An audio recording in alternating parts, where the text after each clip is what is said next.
is dark and early in the morning, before 5 a.m.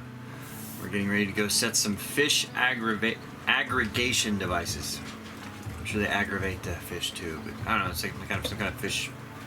I don't know, you'll see. It's kind of cool. We're going on this big 100-foot like ex-Coast Guard ship. Maybe it should be kind of fun. I don't know, we'll see. Oh no. Good morning. Good morning. You excited? Not at the moment. I'm still not exactly sure why we decided to do this.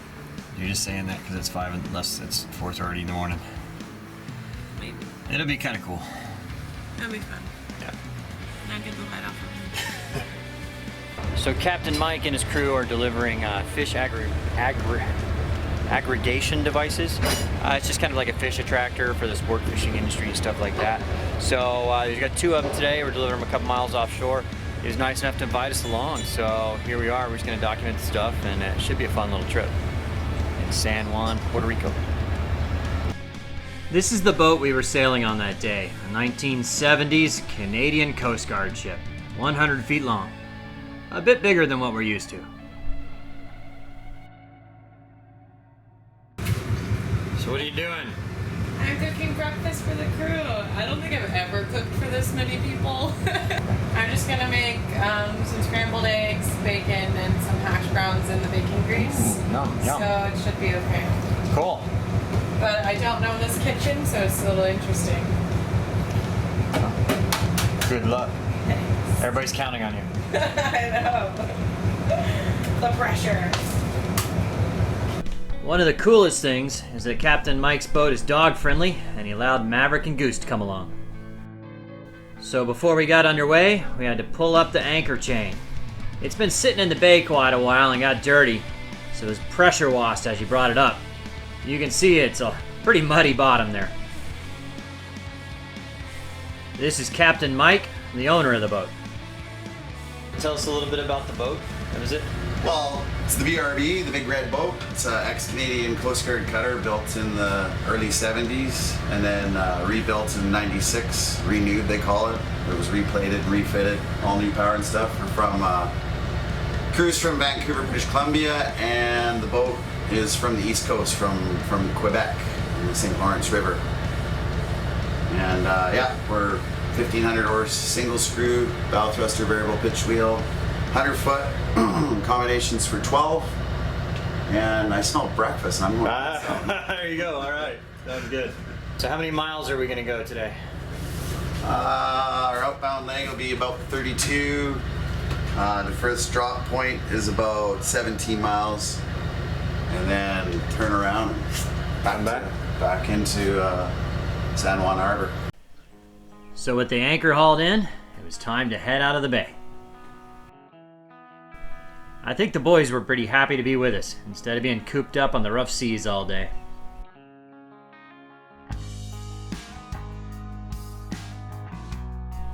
That's El Morro Castle, just after sunrise as we're heading out.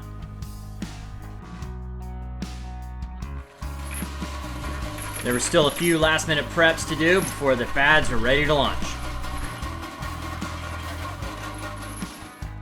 This is Alfredo. He's the head of the nonprofit that put the whole thing together. Yeah, these are called fish aggregating devices, FAD, FADs for short. And basically they act as attractors for fish, concentrate the fish to make life easier for the fishermen, basically. It's not 100% clear why they work, but these attract pelagic fish, in other words, deep sea fish. And in reality, if you think about the point of view of the fish, all they ever see is blue. Right. And so if in the middle of the ocean there's a landmark of some sort, they get curious and they use it for navigation or who knows for what, but they hang out there. Right. And there's a competing theory that it has to do with the biological chain. Starting out with barnacles and then smaller fish and bigger fish and so on. But it's probably more what I first said, just a landmark. Yeah. It's our captain. It's Canadian. So it's basically just a large buoy We have a light and a radar reflector to try and avoid traffic from ships, though already 5 have been impacted. Really? Yeah. Oh wow. And it's a network about 5 miles offshore, and at the moment they're more or less 5 miles in between them. So who commissions these? Well, I have a non-profit. It's called Fundación Legado Azul, and it's dedicated to marine projects that are good for the environment. So there's actual federal funding that we were able to get through a grant from the Sport Fishing Restoration Program, helping out the fishermen. Hey, all right. Well, thank you for doing that. The seas picked up to about 3 to 5 feet, but nothing this big old beast couldn't handle.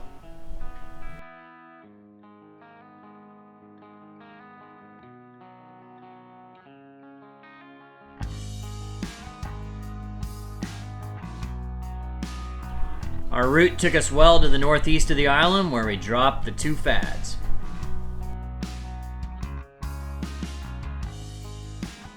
Alright, so it is go time to drop the fad, so they're getting it ready. Let's check it out. This is the first time this boat had been used to drop the fads.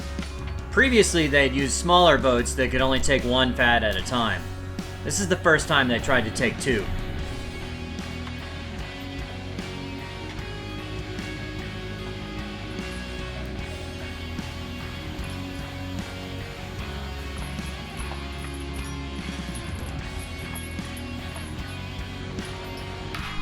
While it never got out of control, it did swing quite a bit in some of these swells, and they learned a few things. While I don't know how much they weigh, they're made out of steel, and I'm sure wouldn't want to get hit by one of them. Swing the boom aft. Cable down, man. Cable down.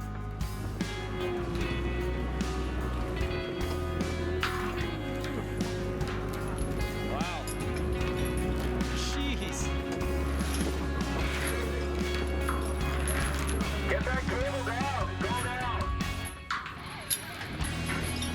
Down. Go, go, go, go, go, go. Thank you.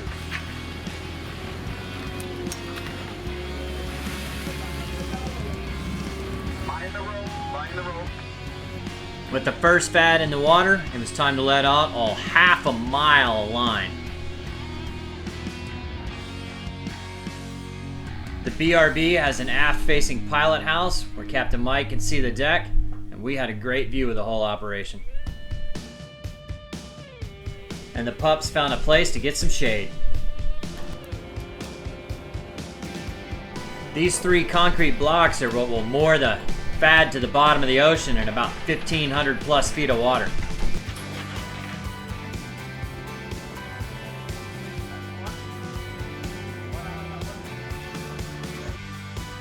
As the concrete blocks drop through the water, they'll actually pull the fad across the top.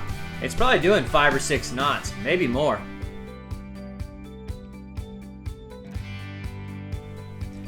The crew had a quick briefing on what they did right and what they can improve on. That way they can get it even better the next time.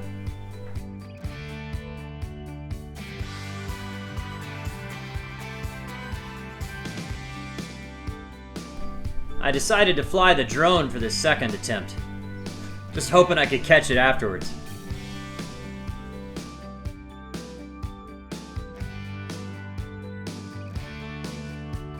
This time they attached a couple lines to these really big cleats on the back, and the boob held tension against it. That way it didn't swing as much.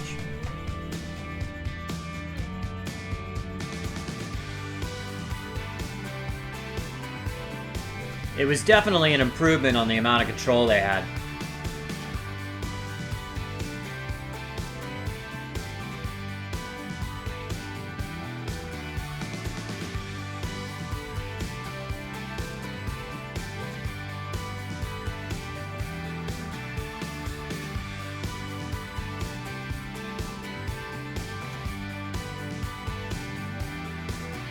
That time, things went a lot smoother.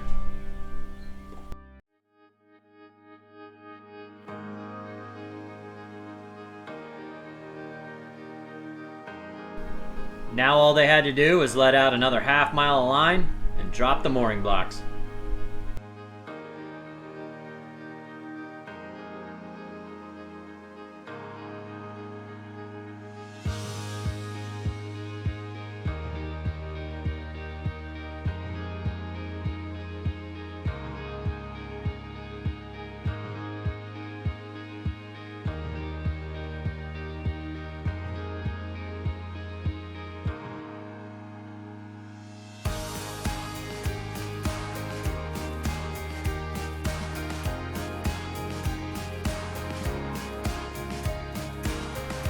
Even though we were just observers, it really was cool being a part of it.